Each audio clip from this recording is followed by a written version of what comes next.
찬송가 10장입니다.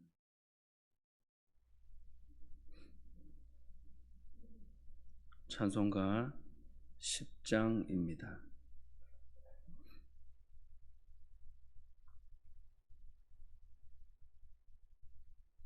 전능왕 오셔서 주 이름 찬송케 하옵소서. 영광과 권능의 성부여 오셔서 우리를 다스려 주옵소서. 강생한 성자여 오셔서 기도를 들으소서. 택하신 백성들 복 내려 주시고 거룩한 마음을 주옵소서.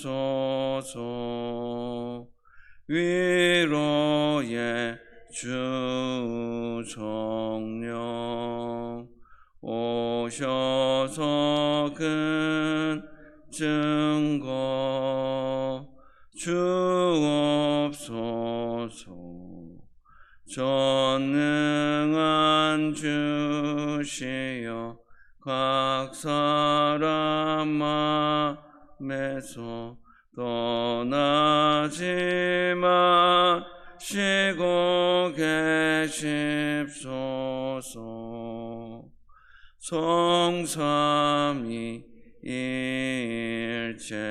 일체께 한없는 찬송을 드립니다.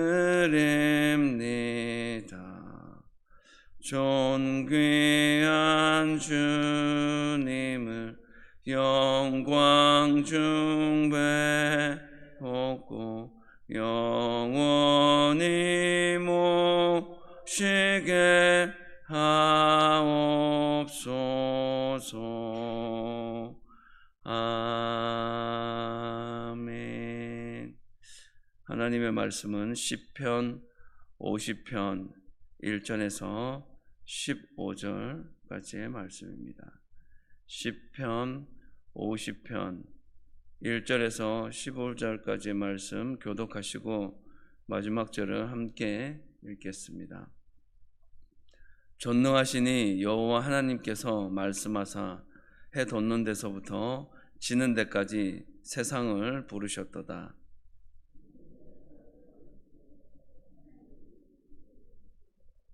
우리 하나님이 오사 잠잠하지 아니하시니 그 앞에는 삼키는 불이 있고 그 사방에는 광풍이 불리로다.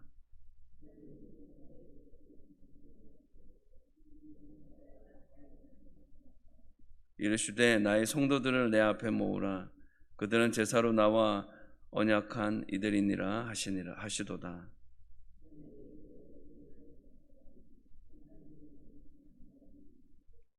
내 백성아 들을지어다. 내가 말하리라. 이스라엘아 내가 내게 증언하리라. 나는 하나님 곧 내 하나님이로다.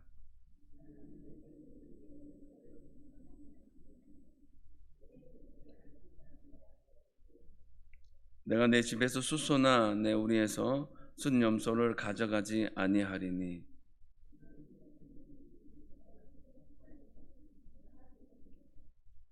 산의 모든 새들도 내가 아는 것이며 들의 짐승도 내 것이미로다.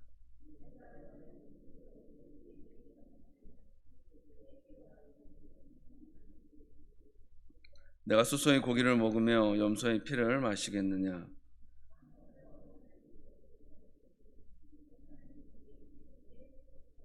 함께 읽겠습니다. 환난 날에 나를 부르라.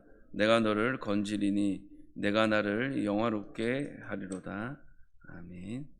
이 시편 50편은 제목이 붙어 있습니다. 아삽이 아삽의 시라고 그렇게 제목이 붙여 있습니다. 이 아삽이란 사람은 다윗과 솔로몬 시대 찬양 봉사자입니다. 오늘날로 말하면 합창단의 악장 정도의 위치에 있는 사람이었습니다. 이 아삽은 시편 50편과 73편부터 83편까지 총 12편의 시를 지었습니다. 그의 후손들이 성전에서 찬송을 부르는 그런 직무를 맡기도 했습니다. 특히 바벨론 포로에서 귀환한 이 아삽의 자손들은 성전 기공식 때 그렇게 찬송을 부르는 그런 역할을 맡기도 하였습니다.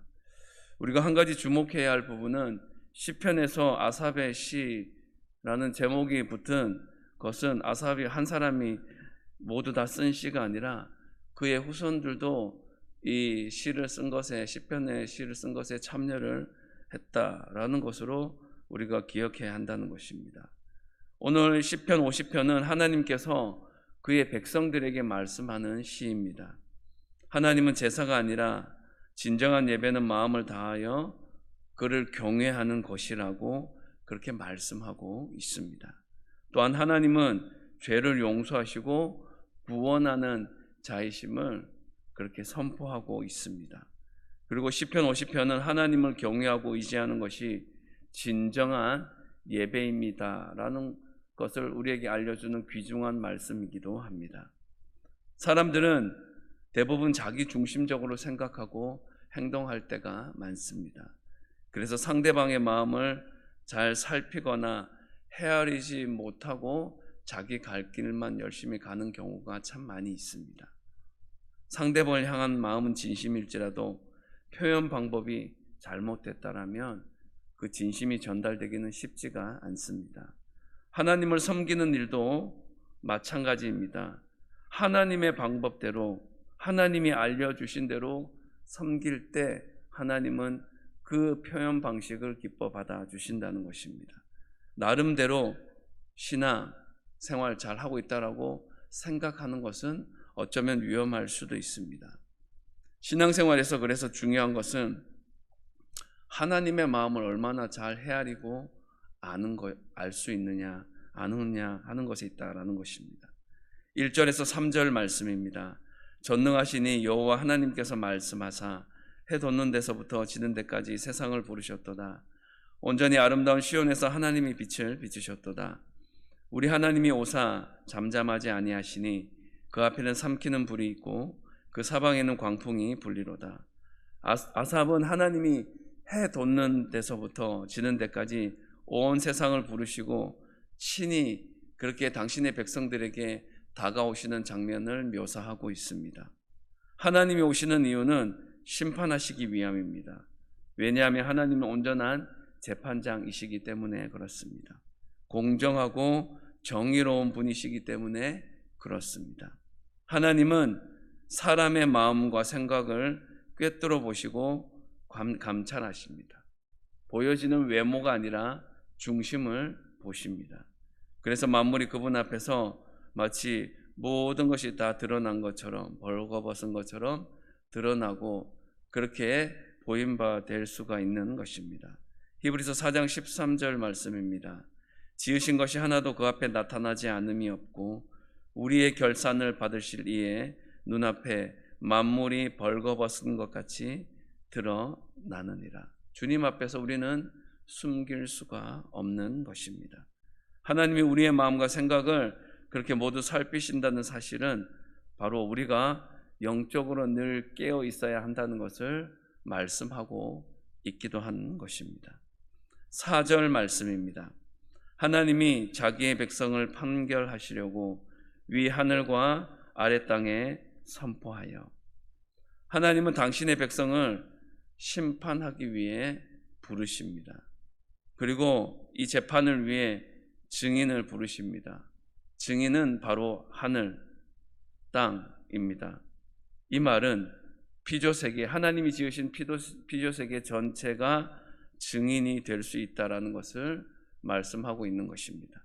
이것을 통해 창조주 하나님이 얼마나 대단하고 위대하고 놀랍고 탁월한 분이신지를 잘 보여주고 있는 것입니다.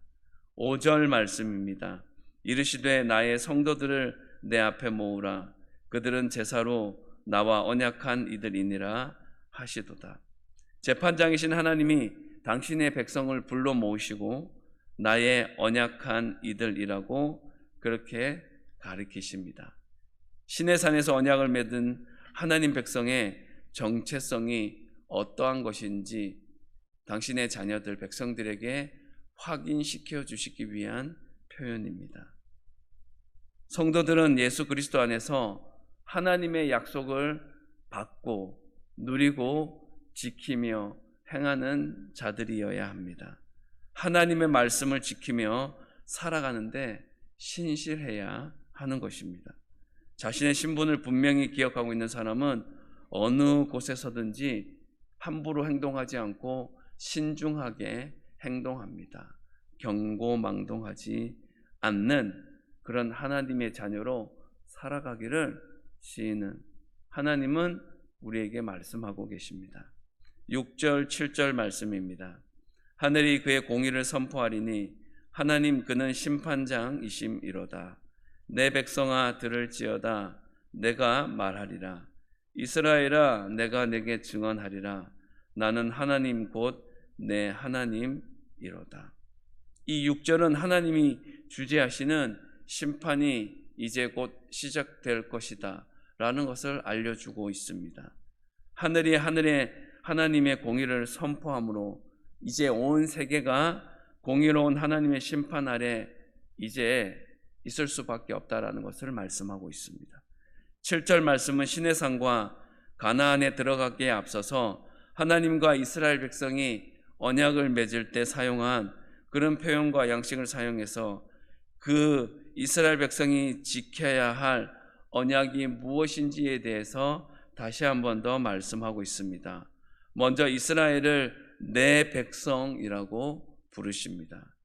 이것은 5절에서 나의 성도들이라고 부른 것과는 좀 상응하는 표현입니다. 하나님의 백성이 지켜야 할 언약이 어떠한 것이어야 하는 것을 떠올리게 합니다. 들을지어다. 이스라엘아 나의 하나님 곧 내 하나님이로다 라는 이 7절의 표현은 신명기의 쉐마의 본문을 떠올리게 합니다. 그리고 내가 말하리라 라는 그런 선포와도 같은 선언은 이스라엘 백성에게 이 하나님과 이스라엘 백성이 세운 언약에 대한 증거를 세우던 그런 장면을 자연스럽게 떠오르게 합니다. 8절 말씀입니다. 나는 내 재물 때문에 너를 책망하지는 아니하리니 내 번제가 항상 내 앞에 있음이로다. 하나님은 이스라엘 백성이 재물에 대해 가지고 있는 잘못된 생각을 바로 잡아 주시기를 원하십니다. 하나님은 재물 자체에 대해서 사람들을 그리고 당신의 백성을 책망하기를 원하지는 않으십니다. 이스라엘 백성의 문제는 다른 데 있었습니다. 재물 자체가 아니라 재물에 대한 생각을 잘못하고 있었다는 것에 대해서 하나님은 말씀하고 싶어 하신 것이었습니다. 이스라엘 백성들은 많은 물로 재물로 하나님의 마음을 그렇게 움직여 보려고 했습니다. 재물로 하나님의 마음을 사려는 시도 그 자체가 너무나 어리석은 시도였다라는 것입니다. 하나님이 원하시는 것이 무엇입니까? 보여지는 것, 재물, 재산이 아니라 우리의 마음을 원하십니다. 그리고 우리가 전심으로 당신께 순종하기를 바라고 원하고 계시는 것입니다. 그러므로 우리가 예배를 드린다, 예배한다라는 것은 하나님께 순종하겠다는 결단의 또 다른 표현이다라고 할 수가 있는 것입니다. 9절에서 11절 말씀입니다. 내가 내 집에서 숫소나 내 우리에서 순념소를 가져가지 아니하리니 이는 삼림의 짐승들과 뭇산의 가축이 다 내 것이며 산의 모든 새들도 내가 아는 것이며 들의 짐승도 내 것임이로다. 이 9절 말씀은 하나님이 원하시는 것이 재물이 아니다라는 것을 더욱 분명히 우리에게 말씀하고 있습니다. 10절과 11절 말씀을 통하여서 시인은 하나님이 이 온 세상의 진정한 주인이 되시는 분이다라는 것을 한 번 더 고백하고 있습니다. 숲에 있는 모든 짐승, 들의 가축, 산의 모든 새들, 우리 눈으로 보여지고 확인되어지는 그 모든 것들이 다 하나님의 소유이며 하나님의 것이다 라고 시인은 고백하고 있습니다. 이처럼 우리 하나님은 부족함이 없는 분입니다. 그렇기 때문에 우리가 가지고 있는 뭔가를 더 많이 드린다고 해서 하나님 그것 자체로 기뻐하시는 분은, 하나님은 그 우리가 드리는 재물에, 우리가 드리는 그 보여지는 것들에 의지하고 의존하시는 분이 아니시라는 것입니다. 하나님은 그 재물에 담긴, 우리가 주님 앞에 드리는 어떤 모양으로 드리든지 간에 그 드리는 그 제소, 그런 태도, 그런 자세를 우리에게서 원하시는 것입니다. 우리는 하나님이 기뻐하시는 거룩한 산 제물로 그렇게 주님 앞에 모든 것을 드려야 하는 것입니다. 그것이 하나님이 기뻐 받으시는 영적 예배입니다. 로마서 12장 1절 말씀입니다. 그러므로 형제들아, 내가 하나님의 모든 자비하심으로 너희를 권하노니 너희 몸을 하나님이 기뻐하시는 거룩한 산 제물로 드리라. 이는 너희가 드릴 영적 예배니라. 12절에서 14절 말씀입니다. 내가 가령 주려도 내게 이르지 아니할 것은 세계와 거기에 충만한 것이 내 것임이로다. 내가 숫소의 고기를 먹으며 염소의 피를 마시겠느냐.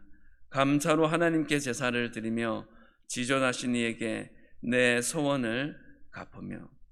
12절 말씀은 하나님이 고대 근동에 존재하는 여러 우상들과 같이 먹어야 하고, 그리고 그렇게 그 고대 우상들과 그렇게 다르지 않는 존재다라고 생각하는 마음들을 가지고 있었습니다. 그러나 그렇지 않습니다. 13절 말씀을 통하여서 하나님은 그런 세상 사람들이 섬기는 이방의 우상들과는 본질적으로 다르다, 차이가 있다라는 사실을 보여줍니다. 하나님께서는 제물도 필요 없다, 고기도 필요 없다, 피도 필요 없다라고 말씀하십니다. 이것은 하나님을 우상과 그렇게 동일하게 생각하는 그 당시 사람들의 혼합주의에 대한 그런 경고의 말씀이기도 합니다. 14절 말씀은 하나님은 그래서 진정으로 원하시는 것이 무엇인지를 당신의 백성들에게 보여줍니다. 감사로 제사 드리는 것은 예배 드리는 사람들의 태도, 하나님을 향한 그 마음을 가리키는 것입니다. 다시 말해서 하나님은 예배하는 그 사람들의 마음을 받기를 원하신다라는 것입니다. 마지막 15절 말씀 우리 함께 읽었으면 좋겠습니다. 환난 날에 나를 부르라. 내가 너를 건지리니 내가 나를 영화롭게 하리로다. 하나님 이스라엘에게 진정으로 원하시는 것은 그들이 하나님을 철저히 의지하기를 바라고 그렇게 원하시는 것입니다.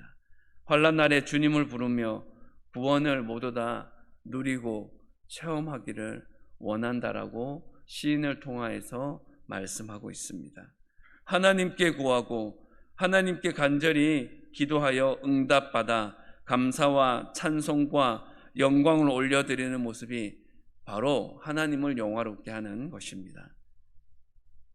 아이가 어려운 문제를 만났을 때 부모에게 도움을 요청하는 것이 당연한 것처럼 우리가 어려운 문제가 생겼을 때 우리의 도움이 되시는, 우리의 피난처가 되시는 하나님의 도움을 구하는 것이 하나님을 기쁘시게 하는 우리가 가지고 있는 신앙의 바른 태도이자 자세다라는 것을 시인은 그렇게 고백하고 있는 것입니다. 하나님은 우리를 도우시고 은혜 베푸시기를 즐거워하시는 참 좋으신 우리의 아빠, 아버지가 되시는 분이십니다. 말씀을 정리합니다. 온 세상의 창조자요 주인이신 하나님은 우리가 드리는 재물에 관심을 두지 않으십니다. 하나님이 진정 원하시는 것은 재물에 담긴, 물질에 담긴 우리의 마음입니다. 우리는 인생을 살아가면서 하나님만 의지하기를 원합니다.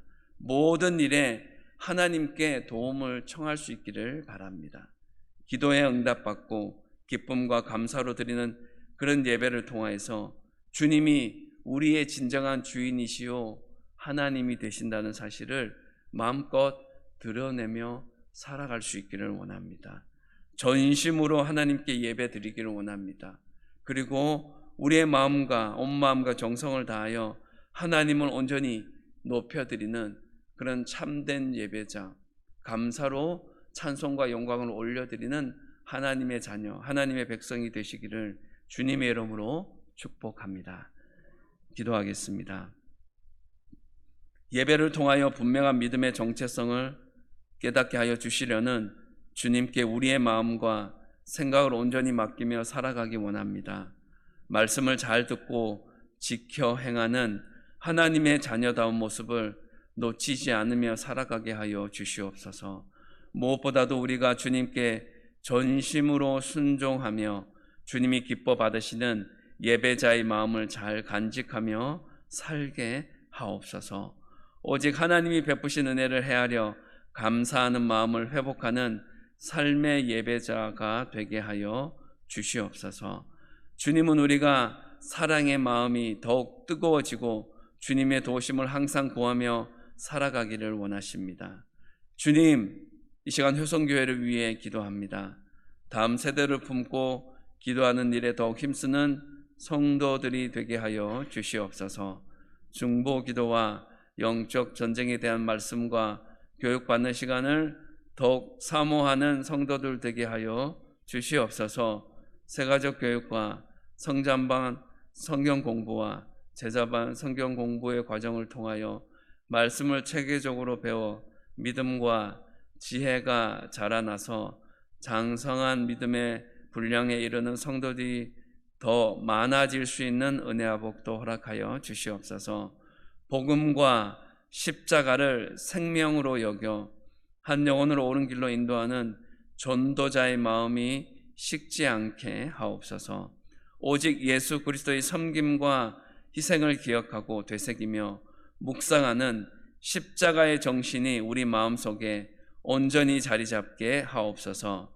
주여, 우리 효성교회가 이 영도 지역에서 거룩한 사명을 감당하는 영적인 전초 기지가 되기를 간절히 소망합니다. 주님, 그렇게 되기를 간절히 열망합니다. 또한 기도합니다. 이 시간도 환우들을 위해 또 기도합니다. 암 투병하고 있는 분들, 스스로 회복의 과정 가운데 있는 분들, 가정에서 오랜 시간 동안 불편한 몸을 그렇게 관리하며 건강한 일상을 꿈꾸는 그렇게 연로하신 분들 모두에게 여호와 라파 치료하시고 고치시고 싸매어 주시는 성령님의 도우심이 강력하고 지속적으로 임할 수 있도록 주님 역사하여 주시옵소서. 이 모든 기도를 기뻐 받아 주실 우리 주 예수 그리스도의 이름으로 기도합니다. 아멘. 하늘에 계신 우리 아버지, 아버지의 이름을 거룩하게 하시며 아버지의 나라가 오게 하시며 아버지의 뜻이 하늘에서와 같이 땅에서도 이루어지게 하소서. 오늘 우리에게 일용할 양식을 주시고 우리가 우리에게 잘못한 사람을 용서하여 준 것 같이 우리 죄를 용서하여 주시고 우리를 시험에 빠지지 않게 하시고 악에서 구하소서. 나라와 권능과 영광이 영원히 아버지의 것입니다. 아멘.